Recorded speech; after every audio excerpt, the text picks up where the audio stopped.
Hello and welcome to Simon Says Artwork. This is video or installment number 15 for the Inktober challenge, which I've been doing this month with my left hand only. Probably most of you know because it seems like the same viewer count for each video, but hopefully you'll find this one especially interesting because as I said yesterday, I'm going to try to do just vertical lines with my left hand in order to get more proficient at hatching. So it's going to be back in this little black sketchbook, and I will be using this 0.8 Pigma Micron fine liner. Now, I really like these pens. I think it's a good fine liner to use. I see them quite often on Instagram with the artists who I follow and admire. So, okay, let's get started.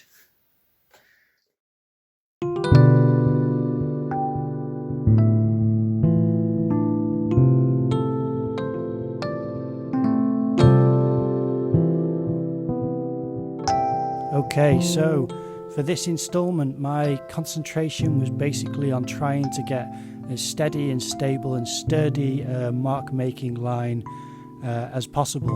And because that wasn't happening initially, I knew that I didn't need to necessarily worry about it being all very uniform and mechanical looking.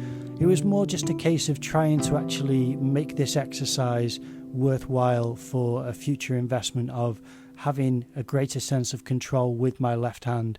So as soon as I accepted that fact, it became a lot more enjoyable to just go through the process. Part of the reason why I like doing drawings like this is because it's so repetitive that it becomes meditative for me, and I really quite like hatching and cross-hatching. I can do this whilst watching things or listening to things without any concern. Whereas other drawings can be a little bit more stressful, and I know that may be a strange word to use, but sometimes I need to take a deep breath and really prepare myself in order to get in the right headspace to do a drawing, which is going to take a lot out of me. And doing drawings of characters from imagination or landscapes or, just trying to draw something from a reference can take a lot of energy out of me because of how much pressure I put on myself. I don't think it's quite as natural or relaxing as it is for me to do a drawing like this, which is quite abstract, but far more rewarding for me, I think. But I say that, it's not as though I prefer this type of drawing, it's more the stress of doing it is much different than when I'm doing something which is figurative or something which is representational.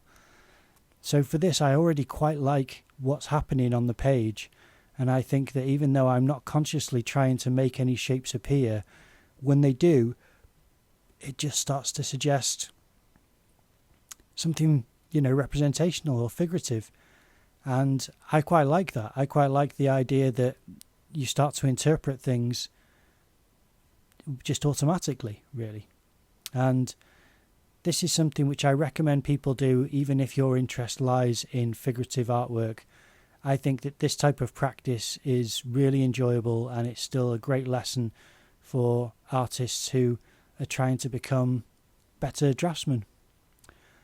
That's my focus anyway. I'm just trying to become a decent draftsman, and I'm not trying to leave behind figurative work for this type of work. I think they should really go hand in hand and complement each other.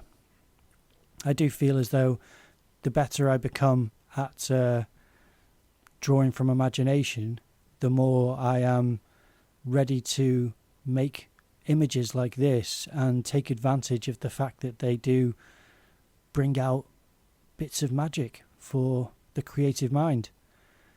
I used to do these and create characters out of the hatching, and I might start doing that again because that's quite enjoyable. It's something which I don't plan. It's like automatic drawing, where you don't put any conscious thought into what you're actually doing. You're just trying to make marks and follow where the marks lead. Now that I find a lot easier with my right hand than my left hand, but after doing exercises like this, I'm hoping that my left hand becomes something which can do those same types of activities and have similar results. That's the goal anyway. Hopefully by the end of the month I'll be drawing, whether there's hatching or not, with both hands fairly fluently. And for this type of an image, I think it's just going to be a nice reward for the challenge to have a double page, which is a nice rectangle in the center, so it looks as though it's got a mount around the outside.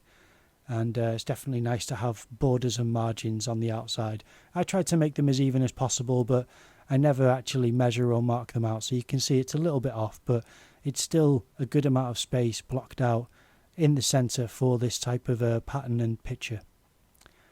Either way, I like how it turned out, and I think that looks quite effective and quite interesting. And that's where I got up to.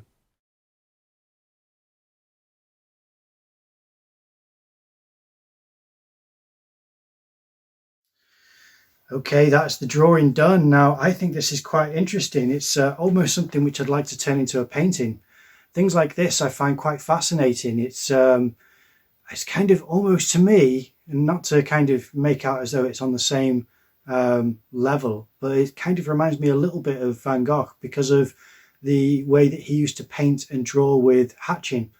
And because it's got so much distance in it, it kind of, I say distance, it means that it's kind of creating a landscape in itself. I don't know if you can see it, but it almost looks to me like it could be cornfields or some kind of a landscape with suggestions of different structures or just different things happening within the reeds of the grass or the field or the meadow. But anyway, yeah, that really appeals to me. I really quite like that double page. This is kind of a highlight for me. I hope that you enjoyed it. If you did, then please leave a like, comment down below, subscribe to the channel, ring that notification bell, share this with any friends and family who might be interested in these types of videos, or anyone who likes art at all. Thank you very much for watching, and I will see you in the next video.